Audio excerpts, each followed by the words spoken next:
نه به ابر نه به آب، نه به این آبی آرام بلند. من مناجات درختان را هنگام سحر،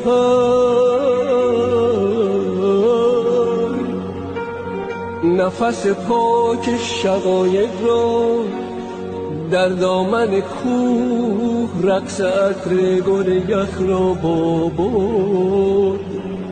همه را میبینم میشنوم، من به این جمله نمی اندیشم، به تو می اندیشم، به تو می اندیشم.